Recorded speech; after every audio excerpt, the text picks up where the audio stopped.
તો અમદાવાદના પ્રહલાદનગર ગાર્ડન પાસે આગની ઘટના બની। પ્રહલાદનગર ગાર્ડન પાસે ભંગારના ગોડાઉનમાં અચાનક આગ લાગી ગઈ।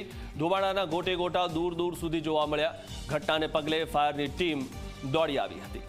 ત્યારે અચાનક જ આગ લાગી ગઈ હતી અને ભંગારનું જે આ ગોડાઉન હતું તેમાં આગ લાગી ગઈ હતી। હજી સુધી આગ લાગવાનું કારણ જાણી શકાયું નથી। ત્યારે ફાયરની ટીમ ઘટના સ્થળે દોડી આવી હતી અને સતત પાણીનો મારો ચલાવવામાં આવી રહ્યો છે। ધુમાડાના ગોટે ગોટા दूर दूर सुधी जोवा मळी रह्या छे।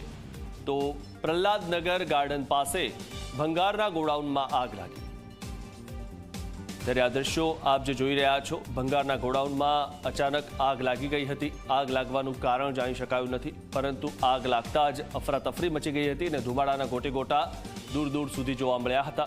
घटनाने पगले फायરની ટીમ દોડી આવી હતી।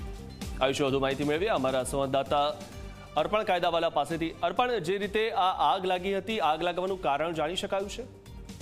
बिल्कुल हाल सुधी आग लागवानुं कारण जाणी नथी शकायुं, परंतु प्रहलादनगर गार्डननी पासे आवेलो जे प्लॉट छे त्यां भंगाરના કેટલાક સામાનમાં આગ લાગી હતી, જેના કારણે જે ધુમાડાના ગોટે ગોટા છે દૂર સુધી જોઈ શકાતા હતા। ઘટનાને પગલે ફાયર બ્રિગેડના 2 જેટલા જે ફાયર ટેન્ડર છે તે આગ ઉપર કાબુ મેળવવા ત્યાં પહોંચ્યા છે અને હાલ માહિતી મળી રહી છે તે મુજબ આગ ઉપર અંશતઃ કાબુ પણ મેળવી લેવામાં આવ્યો છે, પરંતુ કયા કારણથી આ આગ લાગી તે નથી જાણી શકાયું। સદનસીબે હાલ કોઈને ઈજા નથી કે વધુ કોઈ નુકસાન નથી। મિથુન જી આભાર અર્પણ, માહિતી આપવા બદલ।